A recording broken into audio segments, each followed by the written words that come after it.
నిజమైన క్రైస్తవుడు ఎలాంటి విపత్కర పరిస్థితులైనా ఎదుర్కొని నేను మిమ్మల్ని ప్రేమించినట్టే మీరును ఒకరినొకరు ప్రేమింపాలను అనే విధంగా దేవుడైన యేసుక్రీస్తు ప్రేమ ద్వారా వరదల్లో ఇబ్బందులు ఎదుర్కొంటున్న ప్రజలకు సహాయం చేయడానికి అనేక క్రైస్తవ సంఘాలు ముందుకు వచ్చాయి. కుల మత భేదం లేకుండా ప్రతి ఒక్కరికి సేవలు అందిస్తున్నారు. కొన్ని రోజులుగా మన తెలుగు రాష్ట్ర ప్రజల జీవితాలను ఈ వరదలు అల్లకల్లోలం చేసిన సంగతి తెలిసిందే. ఈ వరదల వలన ప్రజలు వారి గృహాలను పోగొట్టుకున్నారు, ఇంతకాలం సంపాదించుకున్న ఆస్తులను పోగొట్టుకున్నారు.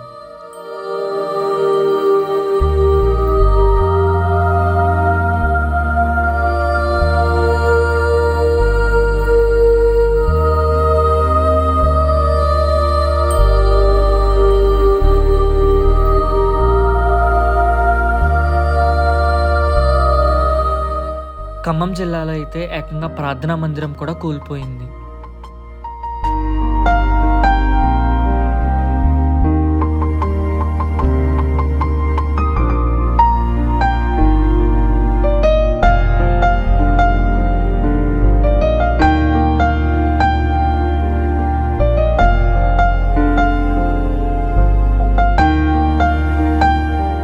కొన్ని సంఘాలైతే ఆరాధన కార్యక్రమాలను కూడా వేరే చోటకి మార్చుకోవాల్సిన పరిస్థితి వచ్చింది.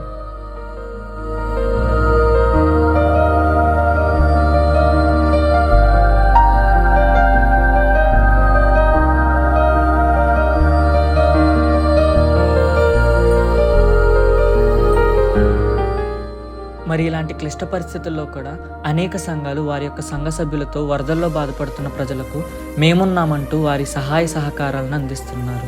కల్వరి టెంపుల్ వ్యవస్థాపకులు డాక్టర్ పి సతీష్ కుమార్ గారు విజయవాడ మరియు ఖమ్మం పరిసర ప్రాంత ప్రజలకు కల్వరి టీంను పంపించి నిత్యావసర వస్తువులు మరియు భోజన సహకారాలను అందిస్తూ అండగా నిలిచారు.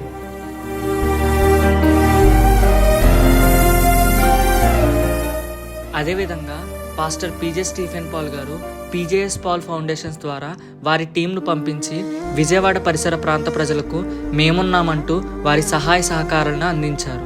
ఏలూరు మన్నా చర్చ్ పాస్టర్ జ్యోతిరాజు గారు జ్యోతిరాజు ఫౌండేషన్స్ ద్వారా విజయవాడ వరద బాధితులకు ఫుడ్ డిస్ట్రిబ్యూట్ చేస్తూ అండగా నిలిచారు.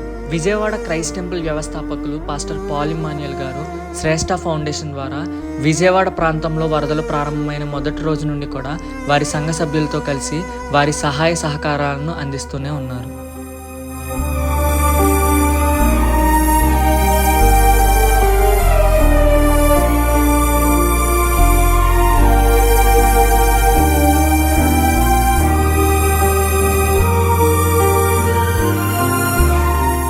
విజయవాడ పరిసర ప్రాంతాల్లో వరద బాధితులు చాలా దుర్భరమైన పరిస్థితులు ఉన్నారండి. మీరు చూస్తున్నటువంటి ఆ దృశ్యాలు చాలా హృదయ విదారకంగా ఉన్నాయి. సో దేవుని ప్రేమను బట్టి వారికి ఆహారాన్ని, మందులను, ఓఆర్ఎస్ ప్యాకెట్స్ని, మెడిసిన్ని, దుప్పట్లు, బట్టలు పంచిపెట్టడానికి దేవుడు కృప చూపుతున్నాడు. క్రైస్ట్ టెంపుల్ యవనస్తుల బృందం అద్భుతమైన పరిచయం చేస్తున్నారు.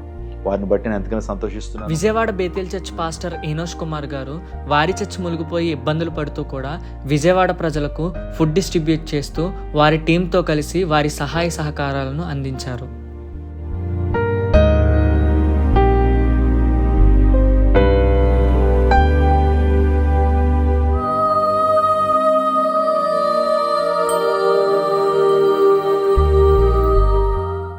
అలాగే పాస్టర్ విజయప్రసాద్ రెడ్డి గారు విజయప్రసాద్ రెడ్డి ఫౌండేషన్ ద్వారా వరదల్లో సర్వం కోల్పోయిన వారికి బట్టలు మరియు స్టీల్ సామాన్లు కొని ఇవ్వడం జరిగింది.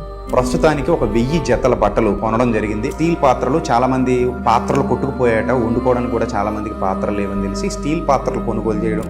తండ్రి సన్నిధి మినిస్ట్రీస్ పాస్టర్ షాలేం రాజు గారు ఆయనే స్వయంగా వరద నీటిలో వెళ్ళి నిత్యావసర వస్తువులను అందజేస్తూ సహాయం చేశారు.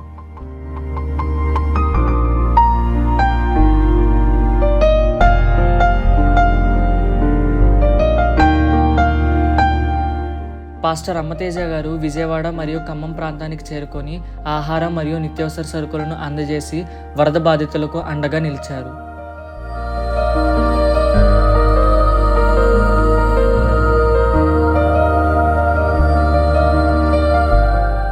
అలాగే పాస్టర్ పాల్ పృథ్వీ గారు కూడా వారి మినిస్ట్రీస్ తరపున నిత్యావసర సరుకులను అందజేస్తూ సహకారాన్ని అందించారు.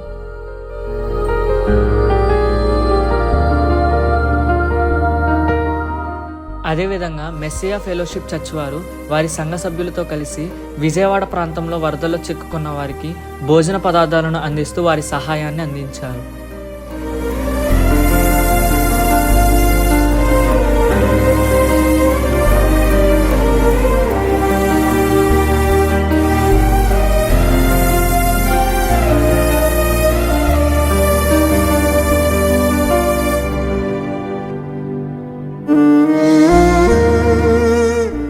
అలాగే క్రౌన్ ఆఫ్ గ్రేస్ చర్చ్ వారు కూడా వారి సహాయ సహకారాలను అందిస్తూ వరద బాధితులకు అండగా నిలిచారు.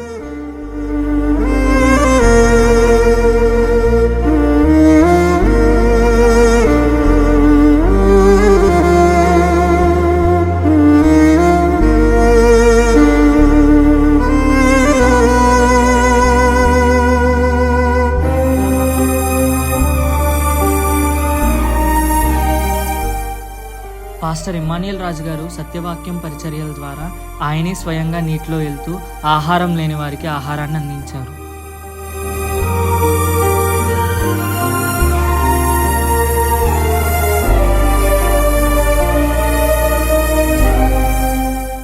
ఇంకా అనేక మంది క్రైస్తవ సంఘాలు చిన్న సంఘం పెద్ద సంఘం అని తేడా లేకుండా ప్రభుత్వంతో సహా మేమున్నామంటూ ముందుకు వచ్చి కులమత భేదం లేకుండా ప్రతి ఒక్కరికి సహాయం చేస్తున్న ప్రతి ఒక్క సంఘానికి కృతజ్ఞతలు. ఈ వరదల వలన పిల్లల యొక్క చదువుల నిమిత్తం పెళ్లిళ్ళ నిమిత్తం దాచుకున్న డబ్బులు కోల్పోయారు.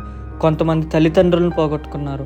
ఖమ్మం జిల్లాకు చెందిన అశ్విని అనే శాస్త్రవేత్త ఆమె అన్న ఎంగేజ్మెంట్ సందర్భంగా తన గ్రామానికి వచ్చి సడన్గా ఉద్యోగస్తులు రమ్మనడంతో బయలుదేరి వెళ్లే సమయంలో తన తండ్రితో సహా కారులో కొట్టుకొని పోయింది.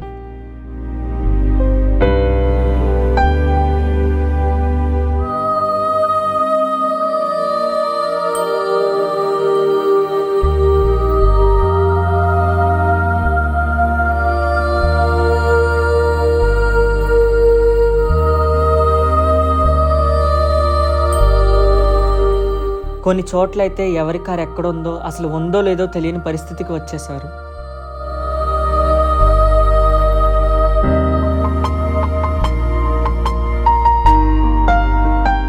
పేద ధనికాని తేడా లేకుండా అందరినీ ఏకం చేసింది. ఇలాంటి దుర్భేద్యమైన కాలంలో మనం ఉన్నాం. ఎప్పుడు ఏం జరుగుతుందో ఏం సంభవిస్తుందో తెలియని లోకం. ఎంత డబ్బున్నా ఎంత సంపాదించినా ఈ క్షణమాత్రమని జీవితంలో అన్నీ శూన్యమే. రేపేమి సంభవించినో మీకు తెలియదు. మీ జీవం ఏ పాటిది? మీరు కొంతసేపు కనబడి అంతలో మాయమైపోవు ఆవిరి వంటి వారి. ప్రతి ఒక్కరూ మన తెలుగు రాష్ట్ర ప్రజల రక్షణ కొరకు ప్రార్థించండి. అలాగే యథావిధిగా సంఘ కార్యక్రమాలు జరగాలని ప్రతి ఒక్క క్రైస్తవ విశ్వాసి మీ ప్రార్థనల్లో జ్ఞాపకం చేసుకోండి. క్రైస్తవులు ఒక్కరే సహాయం చేస్తున్నారని ఈ వీడియో ద్వారా తెలియజేయడం లేదు. ఏమైనా ఆపద వచ్చినా ఏం వచ్చినా ప్రతి క్రైస్తవుడు ముందుంటాడనే విషయాన్ని తెలియజేయడానికి మాత్రమే ఈ వీడియో చేయడం జరిగింది.